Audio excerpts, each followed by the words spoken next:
Hello everyone, and welcome to another Kagurabachi Sunday. However, this is also another special Sunday for me, not only because it's Mother's Day.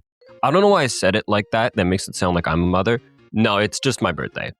Yeah, I'm like 19 now. I keep getting comments of people thinking I'm like 20.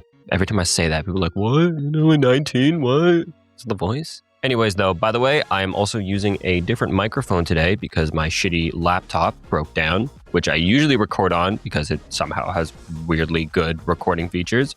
But I'm using a setup mic I have now, so it might sound a little better or a little worse depending on how this goes. Also, thank you very much to a friend of mine named D for doing the thumbnail art. He offered to do this and did it in like a few hours. It's really, really good. Please check him out. I'll post a link to his stuff. And if you guys ever want colorings, I recommend asking him. He does very good work. Finally, before we get into this chapter, I will address the character poll.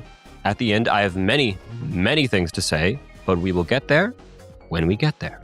So anyways, let's get right into the chapter, the end of the Hiroshima talks. Very important detail to notice right off the bat, the body that was there is gone. Now, it might have just been blown away by the impact, but Hogazono is someone who loves drawing details. So when he doesn't draw details, that's very important, and he did not do it there. So my theory here is something happened, that guy wasn't dead, maybe he popped away. At the end of the chapter, one of the three names here are his when they list the dead, and they usually do have bodies, like with Sojo, when they want to confirm that someone is dead. So it's a little weird that he's confirmed there, though they might just be like, oh, his body's probably lost somewhere in the sea after the impact of the destruction. So I will just put it off for the time being, leave that theory to the side that he might be a little more important, but let's just keep that in the back of our minds. It is pretty insane that this did injure Ryu to some extent. This is the first time we've seen damage on him besides, just the cuts he got before. And also, besides what, happens to these guys, it's like, wow, they did actually put up a bit of a fight before the dude stopped using just status effects. So, good for them.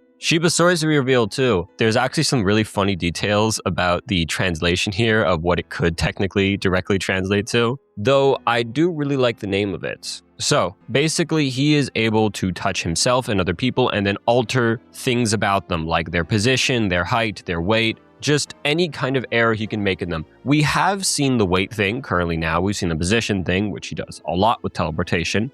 The thing I do want to question here, though, what the fuck does height mean? Like, can he make people smaller? I'm assuming so. That's really the only takeaway I can think here. Now I'm just thinking about him just like reducing people to ants and stomping on them. Why didn't you do that shit, Shiba? Come on. Well, I mean, it's obvious why he didn't do it to Ryu, but to other people, He's kind of like Yuki in a way, but it's a little more diverse than just changing the mass of, one thing. Here he can alter himself and other people, and it's not just mass, but all the factors.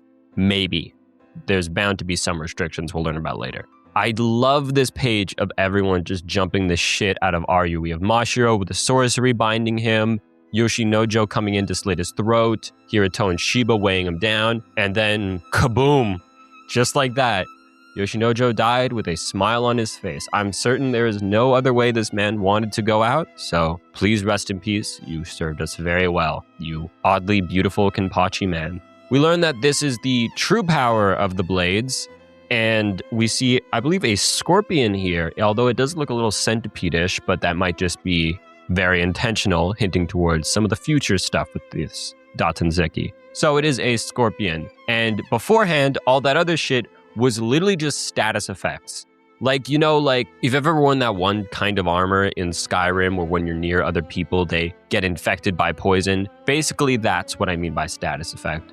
The base powers of things that they just have up front that they can't turn off. Think the Magatsumi's life stealing, and not really Samura's flames, but how he was using it was as a status effect for a little bit in the fight. Then there goes Hirito, and I want to say, the moment Yoshinojo died, I knew Hirito was going to die as well, but what really got me was Mashiro in the background. It didn't even get focus. I was like, fuck, man. He was far away. I thought he was going to get, I thought he was going to be free. No, that's it for Mashiro too. Then Shiba getting his throat cut. Fuck, man.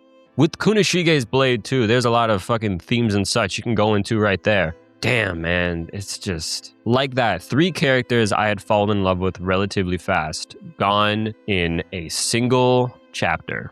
And we do get some little tidbits about Mashiro's past. He was kicked out by his parents then Shiba kind of taught him what warmth was, what, just allowing yourself to have fun, allowing yourself to be a kid. Damn.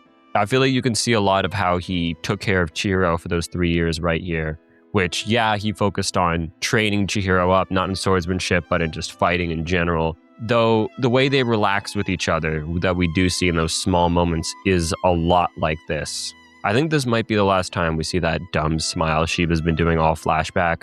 When he's older, he doesn't really have that cockiness to him anymore. He's a dick, don't get me wrong, and he can be a dick when you're fighting him, but the fullness of himself we see here is just completely gone in present time, despite him getting stronger.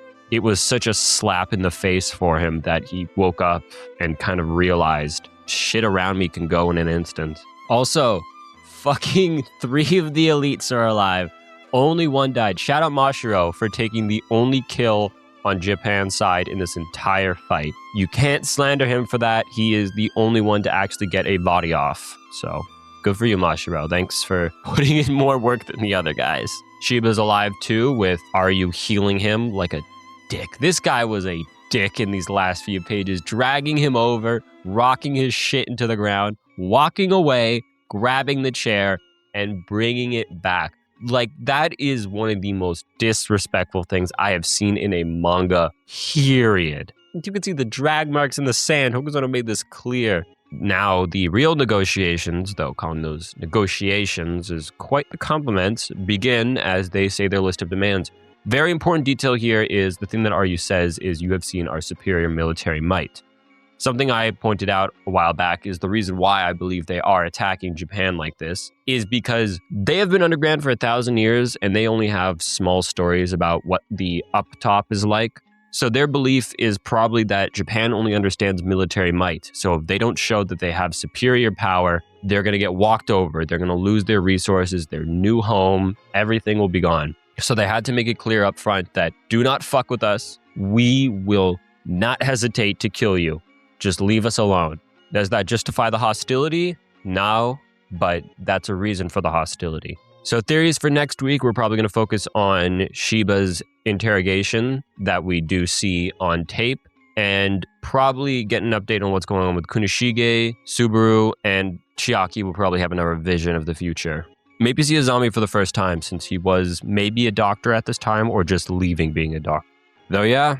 That was the chapter. That shit hurt a lot. I've seen a few people cry now because, damn, especially Mashiro's death at the end. That really hit. Those extra panels, just damn. All right, let's get into the character poll now. I need to get this out of my system. So, top 10, kind of weird, like characters like Fushimi, Soya, Enji. Now, Soya and Fushimi can fuck off, but I do have some respect for Enji, and you gotta understand, 1,000 of this guy's votes are from one person. Yes, there is a post showing this shit. It was one person who was super fucking committed to this. So shout out to them. There should be no hate towards Enji being this high.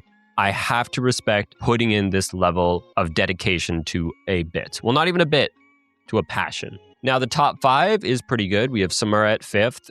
I would have liked him higher than Shiba, but I think that's, it's personal preference, and I know Shiba is very popular in Japan. Number 3, Hakuri, kind of saw that coming. I honestly thought number 2 would have been Shiba, because I thought he was that popular, but no, that's fair. And then number 1, Chihiro. I always love when main characters are number 1 in popularity polls. It just feels right, and it'll always feel odd to me when they're not. So here, it's just, it's nice. And I think I have to address this now. Iruha in 2nd place, that's something as interesting, Why? I would like an answer. Just why, please? He doesn't really have a backstory. 4 fucking people here have backstories at this point. You could say that Shiba didn't have a backstory when this character poll was happening, but I swear to fucking God, he has more panels of what he looked like in his youth at that point than fucking Iruha did. I don't get it. Who harmed over 2,000 people to tell them vote for Iruha so he gets in the top 5? Not just in the top 5, but 2nd fucking place. I cannot comprehend this level of bullshittery.